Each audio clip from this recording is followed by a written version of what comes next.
Okay, we're going to go ahead and get started. Good morning, everyone. My name is Erin Flynn, and I'm a Senior Policy Advisor at the Department of Vermont Health Access, and it's my honor and pleasure to welcome you all to the first day of the Vermont Healthcare Innovation Project's Core Competency Training for Frontline Care Coordinators. I really want to thank you all upfront for your commitment to this important training and to acknowledge your efforts to carve the time out of your demanding schedules to be here. I know it wasn't easy. I'd also like to personally thank you all for your patience as we work to accommodate all the requests to attend this training, ultimately resulting in the addition of a second Burlington section. It was really inspiring to us, the outpour that we got to attend this training. We're excited to be here today. But before we begin, I want to take a quick moment to acknowledge some members of the team that worked tirelessly to put this training series together. You may have seen Holly Stone out at the registration desk. Without her, this would not have been possible. Carol McGoffin, Pat Jones, Julie Wasserman, Deborah Lacey Baker, and our project director, Georgia Maharis, amongst others. Without everyone's work, this training would not have been possible today. As each day passes, I become exceedingly amazed at the hard work, dedication, and passion that you all devote to improving the lives of Vermonters, especially those with complex needs.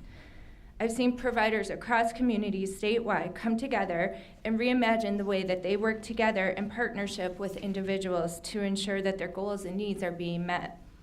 As a result of your tireless commitment to this work, I've heard care coordinators referred to as magicians, and have been told by the parent of a young girl with complex need that care coordination truly saved her family's life. And she looked me in the eye and said, "I don't say that lightly." I've heard story after story about how through collaboration, engagement, and teamwork, you've reached some of the hardest to reach Vermonters and made things happen that were previously thought impossible. As you continue your relentless efforts to coordinate care for Vermonters with complex needs, we hope that this core competency training series will offer you additional tools to support you in this work. Before I introduce you to our trainers, I want to make a couple of quick notes about logistics. I think you've all received an agenda in your packets that you got at the registration table, so you'll see that we have a lot to cover today, but we do have a couple breaks scheduled for both the morning and the afternoon. There is a bathroom located outside the door around the corner to the right. I think that there's another one that, in case in breakout times that gets a really long line, we'll let you know where the other one is. We're going to work to find that. Just on the second floor downstairs. Okay, so we'll make sure you know how to get to that one too. When I wrote these welcoming remarks, I had made a note that there's a beautiful, lovely terrace outside off the lobby with a nice garden and some tables where you could take a moment to relax, but maybe not so much today. But we will be back at this training site for future training, so hopefully we'll get an opportunity to take advantage of that in the future. So we allotted an hour and 15 minutes for lunch. Given that we weren't able to provide lunch for all of you, we want to make sure you have time to go grab some lunch and be back here. The advantage of being right here on the waterfront in downtown Burlington is that there are plenty of options right at your fingertips. If you need any recommendations or directions, feel free to check in at the registration desk and we can help you. So without further ado, it's my distinct pleasure to introduce you to our trainers from the Primary Care Development Corporation, fresh off the plane from New York City. Founded in 1993, the Primary Care Development Corporation is a nationally recognized nonprofit organization dedicated to expanding access to quality primary care, to improve the health of families and communities, lessen disparities, and reduce healthcare costs. To date, PCDC has assisted more than 900 primary care practices at over 400 organizations across the U.S. to deliver a patient-centered model of primary care. PCDC has extensive experience in managing, implementing, and evaluating quality improvement initiatives, including chronic disease management, workforce development, patient-centered medical home transformation, health homes, and integrated care models. PCDC has developed and delivered nationally recognized trainings, such as the Care Coordination's Fundamental Course created in partnership with 1199 SEIU Training and Employment Funds, and the Team-Based Care and the Patient-Centered Medical Home course. PCDC is also currently funded by the U.S. Centers for Disease Control and Prevention to provide free training and technical assistance to health care organizations across the United States to increase their capacity to deliver comprehensive HIV services along the HIV continuum of care. Their combined experience represents decades of on-the-ground work training a wide spectrum of healthcare providers, and we're thrilled to welcome them to Vermont and look forward to our many days of training ahead. So with that, I'll pass it off to Carla Silverman, who is going to introduce you to the rest of the PCDC team. Thank you very much. Great, thank you. Great, thank you. I'm going to try this, or we're going to try this without a mic, and maybe you can give us some feedback if that's not working, but I think our style is really going to be very interactive. We're not going to lecture you too much, so we're going to be moving around, so if we can do it without mics. And how can people in the back hear me? Seems okay? Okay, and if you can't at any point, please let us know. So we're thrilled to be here. We're really excited. This is the kickoff for really a year of trainings, and we're honored to be working with you and excited to share what we know and learn from you as well. We have really deep, great respect for what you do. I want to just introduce myself and my team. Where's the rest of my team? Where's Kimmy? She went. Oh, okay. So I'm Carla Silverman. I am the Interim Chief Program Officer at Primary Care Development Corporation. I'm also a senior trainer there. I'm the lead author of the Care Coordination Fundamentals course, which maybe some of you have seen, maybe not. It's something available on our website, and in your packet that you have a link to it. You can download it for free if it's something you'd like to look at. Probably very relevant for the work that you do. My background is as a registered nurse, and I'm a certified nurse midwife. I provided prenatal care and primary care and family planning services for close to 10 years in the South Bronx and Washington Heights in New York City. I was the clinical director of Planned Parenthood in Westchester. I've been at PCDC for close to 5 years, and care coordination and care management has kind of become my special interest. So done a lot of operations work, helping people set up their care management program and their care coordination program, plus trained many care coordinators and care managers. On the rest of my team, maybe I'll let them introduce themselves. Go ahead, Maya.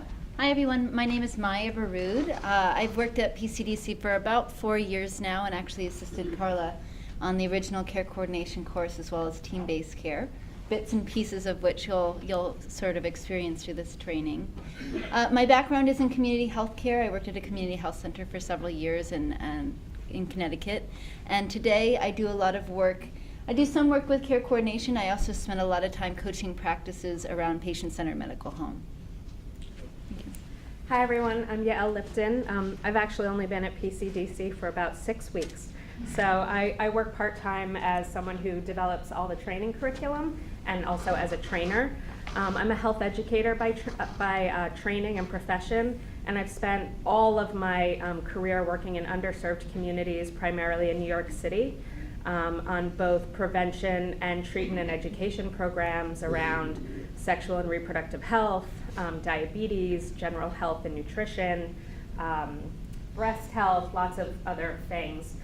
Throughout all of that time, I've also created and done a ton of training for both healthcare providers as well as social service providers on things like improved patient-provider communication, shared decision-making, a lot of stuff on health literacy, which you'll see some of it today, how to talk about tough topics with people that you serve. So this is my favorite thing to do, and I'm really happy to be with you all today. Great, so I'd love to just for a moment get a kind of sense of who's in the room. I wish we could do intros, but we'd be here probably all morning doing that. Can I see a show of hands for anyone who's a nurse here in the room? Okay, social workers? Great. People who work in housing? All right, got the housing crew here. Well, what other kinds of people do I have in the room? Community health workers, what are you? Actually, SASH coordinators. SASH coordinator, is that housing, SASH? Well, we don't, some kind of housing and also social workers. Housing, social workers, right. Anyone else? Any other types of licenses in the room? Any doctors or NPs in the room? What are you? We're two people from Vermont Family Network. We're a family organization and nonprofit. And what kinds of services do We you? help families with children with special needs or disabilities. Children with special needs. Okay, great. Good. Okay, wonderful. So we're gonna get started here. Just one note, I think if you didn't get a packet, Kimmy, our other awesome team member, is standing in the back. If you want to just raise your hand, she'll give you one. Sorry, Carla. No problem. All right. This is a little challenging. Let's see. All right. So, some words about the day. I guess I could stand here, right, then I could see that. So like I said, I don't think we're going to use microphones, if you guys are cool with that, because we're going to move and not be too static. Just to let you know, we're going to do a lot of activities. We're going to sometimes do them in larger groups, like this whole room, and other times we're going to do breakout groups. And you'll see there are signs. That's breakout group 1. I think that's breakout group 2 back there. And over there is 3. And in a little bit, we'll ask you to actually move to kind of clump in these areas, and we're going to try to do maybe groups of 20. Okay, so we're going to have you up and moving and interacting, and we really believe that people learn by interacting more than us just like passing information to you. And in fact, you guys know a lot of things that we don't. So we really want to encourage lots of conversation and sharing with one another. If you have phones, if you can just put them on vibrate and take any calls out in the hallway, that would be really appreciated. You have a packet, you should have a resource packet. In there you will see sometimes handouts that you need for the day to do activities. Some are other things that you might want to look at when you get home. As I mentioned, there is a page that has links to articles and resources that we think are really helpful that you may want to pull up, for later. One thing I didn't ask, how many people in this room are trainers or are going to go through the whole series and be trainers later? Anyone? Great. Okay, good. So we'll be seeing you later in the fall, and you might want to pay particular attention to those the links that have those resources. Just a couple other things I wanted to mention. When we were talking to the state of Vermont, someone pointed out that we were using the term patient a lot. I myself am a nurse practitioner, as I mentioned, and so we do sometimes say patient. I know social workers often say client. I know other people say individual, and I just wanted to kind of put it right out there that we may use any and all of those terms. And we mean whoever you are caring for or serving, and just wanted to hopefully not offend anybody, but just be clear that we're using those things interchangeably, and we're aware that it's you might say client and we might say individual and they might say patient. The last thing I wanted to mention is that, and we'll get more into this, you will hear us use care coordination and care management, I think, fairly interchangeably. We don't really believe, actually, that those words are totally interchangeable. My feeling is care coordination is for all patients, and care management is probably for more high-risk, complex patients. But we could talk more about that later. And I'm curious, anyone who do you guys call yourselves care coordinators or care managers? Who's a care coordinator? Okay, and who's a care manager? Okay, so mostly care coordinators, but again, you'll hear us use those terms interchangeably, and we basically mean the same thing. So just to go over our objectives for the day, we're going to talk about how care management can address barriers and social determinants of health, and we'll talk more specifically later about what those are.